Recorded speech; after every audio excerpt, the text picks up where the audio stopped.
DeCourcy is the famed writer from the Sporting News, but he's an even bigger basketball fan. He loves college hoops. You can catch him on Fox Sports, doing College Rack, and the Big Ten Network, where he's on the take for my Indiana Hoosiers. And we luckily have him every Tuesday on Ferrall Coast to Coast, which is awesome because he's just an incredible guy, Pittsburgh guy. I love him, and I enjoy having him on the show all these weeks, all these years. I can't count the years. I've lost track, Mike. Then again, I am getting old. But I did have 21, 8, and 5 last night, Mike. And I'm going to say it to everyone. Shut up, Mafia. I'll say it 5 more times. I had 21, 8, and 5 in 40 minutes of burn last night in a 30-point win. I'm 60 years old, and I had 21 points, 10 and 13 from the floor. Screw you, Mafia. Get the tequila out and my pills. All right. Mike, sorry, these things happen on this show. There's the interruptions, the red phone ringing, people yelling at me, getting in trouble. I want to start with this. In the college basketball scene, I watched that Iowa State game last night, right? And I just thought it was phenomenal. I got back late from my game, and I watched it, and it was just insane. The end of that game, the Love shot from half court, even though he was, throwing up bricks all night. He'd been throwing up bricks since North Carolina. I don't think they're a Final Four team at all, but I do think that Iowa State is. And I thought they performed well in a hostile environment at the McHale in Tucson. How great was that game? Oh, it was fantastic. It was just a phenomenal game coming down the stretch. The great plays being made by Iowa State's guards on a day when Curtis Jones was having a really off shooting night. They got a lot more from the other backcourt players and were able to get a lead. They missed one free throw. And it completely changes the complexion. With just 2.5 or so seconds left, you make both free throws, the game is literally over. Instead, you leave the door open just a little bit, and Caleb Love, half court, come on. If you shot that shot, Scott, you would have said it was 90 feet.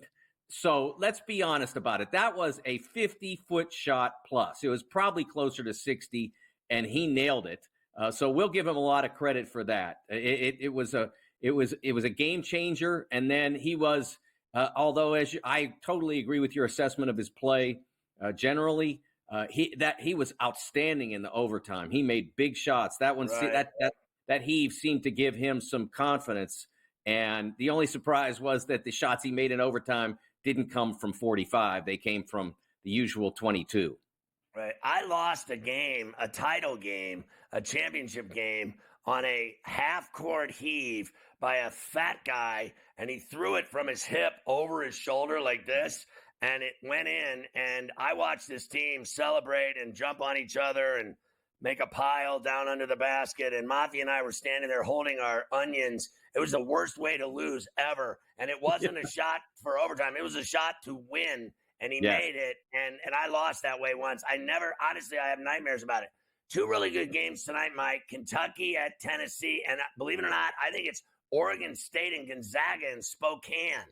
Yeah, I think that's a big game for the Zags because they lost down in Corvallis. They need to get that one back. They need to get they need to get that game because they have to keep pace with St. Mary's. This isn't the same West Coast Conference that Gonzaga dominated all those years, and neither is it the same Gonzaga.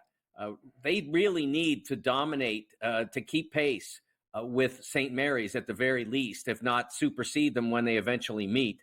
They really need that. And so I think that's a huge game. And Kentucky goes into Tennessee in the worst possible condition. Andrew Carr, I believe he's a game-time decision. He's their stretch 4, a really good player. And then Lamont Butler, I believe, has been declared out of the game. I don't know how they play without him. I think Otega Owe probably takes over most of the point guard duties. But Lamont has been the one guy on that team that has been basically a 30-plus minute player. They're built on depth. And they originally had a second point guard behind Lamont, Kirk Kriisa, but he's been absent for a while with injury. So now Lamont's down. I don't like Kentucky's situation for this game at all going into Knoxville, where the Vols play some of the most intense defense of any college basketball team. Physical, they stick with you. They make it hard to do what you want to do. They make it no fun to play. And I don't like Kentucky in this situation. I know Gabe said there was a lot of points, and it is a lot of points to give a team that can score like this. But it's not the usual Kentucky contingent. I'd either stay away from it, or I would say I would go with the Vols. The Vols were on full display with that defense at the Neville on Saturday. That was a great game, a 2-point game that Auburn got lucky. They got it done. I still think Auburn is a tough team to deal with in the NCAAs, and I'm sticking with Duke and Cooper Flagg that they'll make the title game until I see otherwise. I wanted to ask you two other things. One about Golden at Florida, and then I want to ask about the Chiefs dynasty and get your opinion of it before we head to New Orleans. SportsGrid will be there all next week, starting on Monday the 3rd from New Orleans and Bourbon Street at the Eagles-Chiefs Super Bowl festivities for 59. But start with this guy at Gainesville. Basically, like, according to the school, they're done with the investigation. Mike, is he in the clear with this Title IX and all these allegations? I apparently he's done with the Title IX investigation by the school. They said there was insufficient evidence to have a finding against him. The original media articles indicated multiple complainants or witnesses, so I'm not sure how they arrived at that conclusion, but those are very private affairs, and so it's hard to know what was involved until it ends. And usually if it ends in a finding like this, you're not going to find out much. The only thing that would go beyond that would be is if some of the people who had a complaint in the first place were to take it to a court of law. I don't know whether that would happen or not. I would suspect it's unlikely, but it seems to be that this is a closed issue. I mean, and they're a hell of a basketball team. They're another Elite Eight type team, in my opinion. Now let's get your thoughts on this Chiefs dynasty that's still running, fully operational, as they go to their 5th Super Bowl in 6 years, and they'll play the Eagles again like a couple years ago.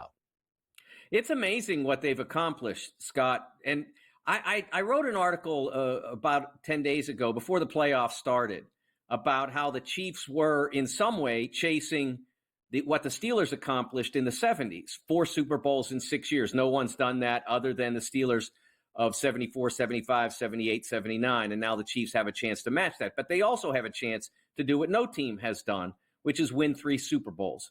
We've had the Green Bay Packers in 65, 66, and 67 won the NFL championship, which in 65 there was no Super Bowl. In 67, 66, and 67 they were able to win the first 2. So it's a little different than what the Chiefs are doing now. But what's amazing about what the Chiefs are accomplishing, Scott, is that there's free agency now.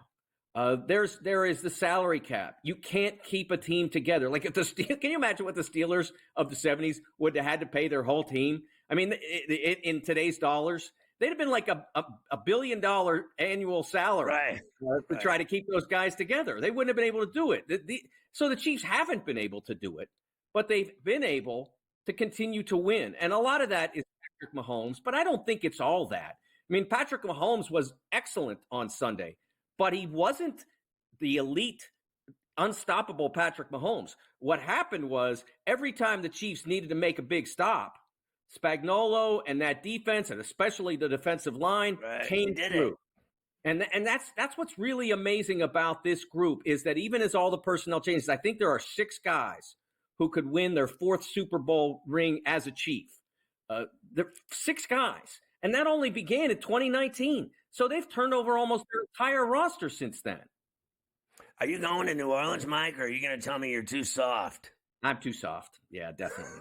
If you want to pay for my trip and maybe let me bunk with you, we can talk about it. Get out the checkbook and let's see if we have any money left in the till.